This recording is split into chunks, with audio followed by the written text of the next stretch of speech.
Assalamualaikum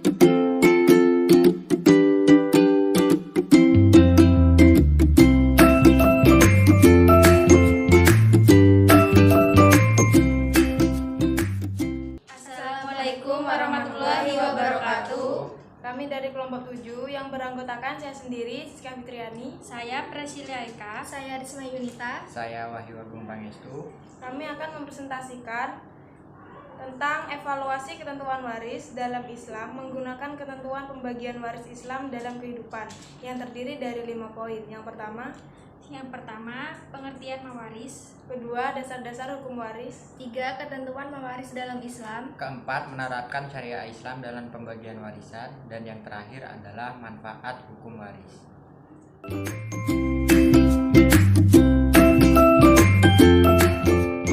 1. Pengertian mewaris atau warisan. Warisan dalam bahasa Arab disebut al-mi'ras, merupakan bentuk masdar dari kata warisa, yarisu, irsan, dan mi'rasan, yang berarti perpindahannya sesuatu dari seseorang kepada orang lain. Secara istilah, mewaris adalah perpindahannya hak kepemilikan dari orang yang meninggal kepada ahli warisnya yang masih hidup. Baik yang ditinggalkan itu berupa harta atau uang, tanah, atau apa saja yang berupa hak milik legal secara syar'i. Ilmu tentang mewaris atau warisan disebut ilmu faraid, yaitu ilmu yang membicarakan segala sesuatu yang berhubungan dengan harta warisan, yang mencakup masalah orang yang berhak menerima warisan, bagian masing-masing, dan cara melaksanakan pembagiannya, serta hal-hal lain yang berkaitan dengan ketiga masalah tersebut. 2. Dasar-dasar hukum waris.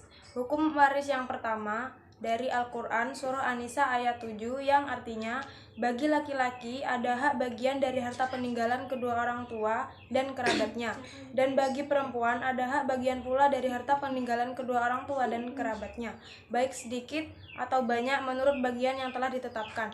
Hukum waris yang kedua yaitu hadis. Hadis yang pertama, hadis menurut Ibnu Mas'ud. Menurut Ibnu Mas'ud, Nabi SAW bersabda, pelajarilah Al-Quran dan ajarkanlah ia kepada manusia, dan pelajarilah Al-Faraid dan ajarkanlah ia kepada manusia. Maka sesungguhnya aku ini manusia yang akan mati, dan ilmu pun akan diangkat.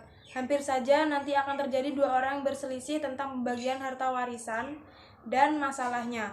Maka mereka berdua pun tidak menemukan seseorang yang memberitahukan pemecahan masalahnya kepada mereka. Hadis riwayat Ahmad. Hadis yang kedua, hadis dari Abdullah bin Am. Menurut Abdullah bin Am, Nabi Muhammad SAW bersabda, ilmu itu ada 3 macam, dan yang selain 3 macam itu sebagai tambahan saja. Ayat muhkamat, sunnah yang datang dari Nabi, dan faraid yang adil. Hadis riwayat Abu Daud dan Ibnu Majah. Dasar hukum yang terakhir yaitu posisi hukum kewarisan Islam di Indonesia. Hukum kewarisan Islam di Indonesia merujuk kepada ketentuan dalam posisi hukum Islam atau KHI. Mulai pasal 171 diatur tentang pengertian pewaris, harta warisan, dan ahli waris.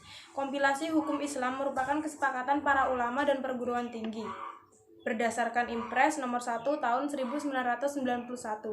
Yang masih menjadi perdebatan adalah keberadaan pasal 185 tentang ahli waris pengganti yang memang tidak diatur dalam fikih Islam. 3. Ketentuan mewaris dalam Islam. 1. Ahli waris, orang yang berhak mendapatkan bagian dari harta orang yang meninggal. 2. Syarat mendapatkan warisan. 3. Sebab menerima harta warisan. Nasab atau keturunan, pernikahan yang sah, waklah seseorang yang memerdekakan budak laki-laki dan perempuan. 4. Sebab tidak menerima harta warisan. 1. Kekafiran, pembunuhan. 3. Perbudakan. 4. Perzinaan. 5. Liar, tuduhan zina. 5. Ketentuan pembagian warisan.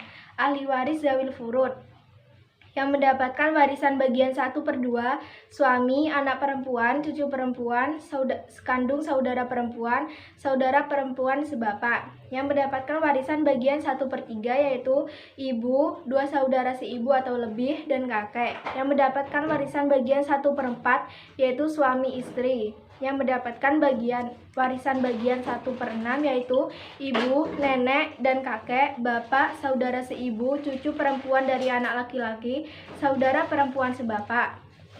yang mendapatkan warisan bagian 2/3 yaitu 2 anak perempuan, 2 cucu perempuan, 2 saudara perempuan sekandung, 2 saudara perempuan sebapak. Ahli waris ashobah. Perolehan bagian dari harta warisan yang tidak ditetapkan bagiannya dalam furud yang 6, tetapi mengambil sisa warisan setelah ashabul furud mengambil bagiannya. Ashobah bin nasab, ashobah bin nafsih, bil goir ma'al goir, ashobah bisabah, orang yang membebaskan budak laki-laki atau perempuan.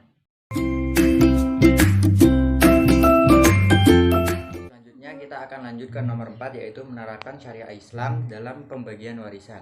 Nah, di sini kita akan membahas sebuah soal mengenai tentang pembagian warisan guna untuk menambah wawasan mengenai pembagian ahli waris. Di sini kita akan membahas soal yaitu Bapak Yanto wafat, ia meninggalkan sejumlah harta warisan. Setelah dikeluarkan berbagai hal, harta tersebut tersisa sebanyak 120 juta rupiah. Sedangkan ahli waris terdiri dari istri, ibu, 2 orang anak laki-laki, dan 1 orang anak perempuan. Hitunglah berapa bagian masing-masing ahli waris. Nah, di sini kita membuat tabel yaitu ahli waris, bagian, perhitungan, dan hasil.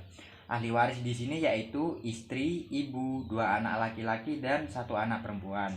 Bagiannya 1/8, 1/6, asobah binafsi, dan asobah bilghair. Nah, perhitungannya untuk istri bagiannya 1/8, perhitungannya 1/8 dikalikan dengan 120 juta rupiah, hasilnya 15 juta rupiah. Lanjut, ibu dari Bapak Yanto bagiannya 1/6, perhitungannya 1/6 kali 120 juta rupiah, yaitu sebesar 20 juta rupiah. Nah, sebelum kita lanjut ke ahli waris selanjutnya, kita hitung dulu hasil dari pengurangan 120 juta dikurangi dengan jumlah hasil istri dan ibu Bapak Yanto, yaitu hasilnya sebesar 85 juta rupiah. Lanjut, kita membagi ahli waris anaknya, 2 anak laki-laki dan 1 anak perempuan. Bagiannya asobah binafsi. Nah, asobah binafsi pembagiannya sebagai berikut. Pembagian asobah binafsi, kita menggunakan rumus 2X plus 1Y, di mana X adalah anak laki-laki dan Y adalah anak perempuan. Langsung kita masukkan 2 kali 2 plus 1 kali 1 sama dengan 4 ditambah 1 sama dengan 5. Nah, di sini pembagian asobah sudah ditentukan, selanjutnya tinggal kita masukkan. Untuk 2 anak laki-laki perhitungannya 4/5 dikalikan 85 juta rupiah, yaitu sebesar 68 juta rupiah.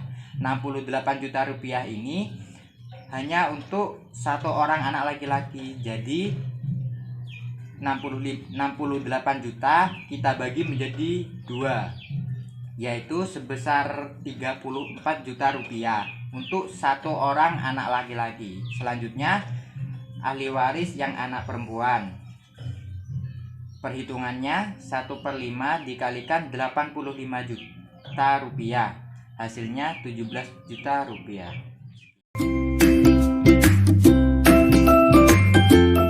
Selanjutnya kita masuk ke bab yang terakhir, yaitu yang kelima, manfaat hukum waris Islam.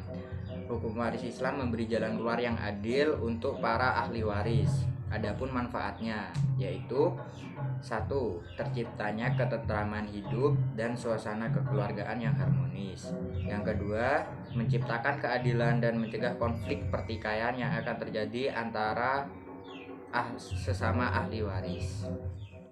Sekian dari kelompok kami. Mohon maaf apabila ada kesalahan kata dan pengucapan. Semoga video presentasi kami berguna bagi pembelajaran. Wassalamualaikum warahmatullahi wabarakatuh.